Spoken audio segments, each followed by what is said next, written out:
আমরা কেন চলে যেতে বাধ্য করব? আমরা শুধু আমাদের অভিযোগ করে তুলেছি। আমরা বলেছি যে এতদিন যে একটা স্বৈরাচারী দুর্নীতিবাদ প্রশাসন ছিল, সেই প্রশাসন যেন না থাকে। সেই হিসাবে প্রশাসক হিসাবে যেহেতু তিনি মহাপরিচালক পদ ধরে রেখেছেন, সেই পদটা থেকে তিনি হয়তোবা তার সিচুয়েশন চিন্তা করে একটা সার্টেন টাইম পরে পদত্যাগ করেছেন। এখন পর্যন্ত কেউ বলতে পারবে না যে আমরা তাকে ফোর্স করেছি, তার কাছে আমরা গিয়েছি বা এই ধরনের কোনো বিষয়। এবং আরো যে বিষয়টা, আমরা কিন্তু তাকে কখনোই বলিনি যে আপনি প্রতিষ্ঠানে আসেন না, এরকম অভিযোগ আপনারা কখনো পেয়েছেন? এখন আমি 10 দিন ধরে প্রতিষ্ঠানে নাই, সেটা যদি আপনি বলেন যে আমি কেউ আমাকে ঢুকতে দিচ্ছে না, সেটাও কিসের বেসিসে, সেটা আমরা আসলে ঠিক পরিষ্কার না। আমরা যেটা জানি একটু বলি, এখন সরকারি সব দপ্তরে যদি দুর্নীতি প্রচলন থাকে, তাহলে কি দুর্নীতি আপনি বলতে চাচ্ছেন যে দুর্নীতিটা জায়েজ?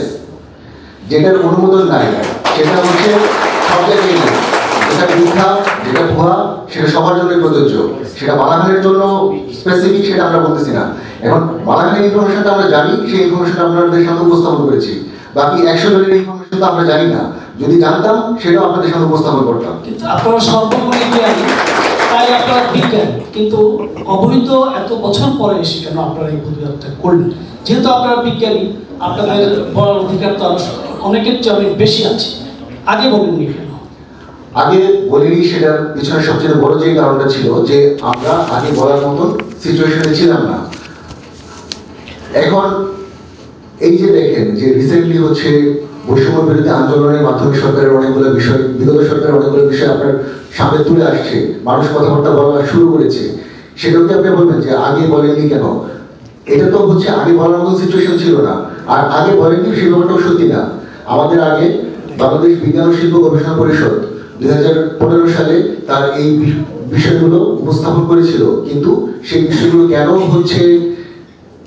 লিগাল থাকার পরেও উনি ইলিগাল বেনিফিট পেয়েছে, সেই বিষয়টাকে আপনারা কখনো ইনভেস্টিগেট করেছেন? আমার একটা প্রশ্ন ছিল যে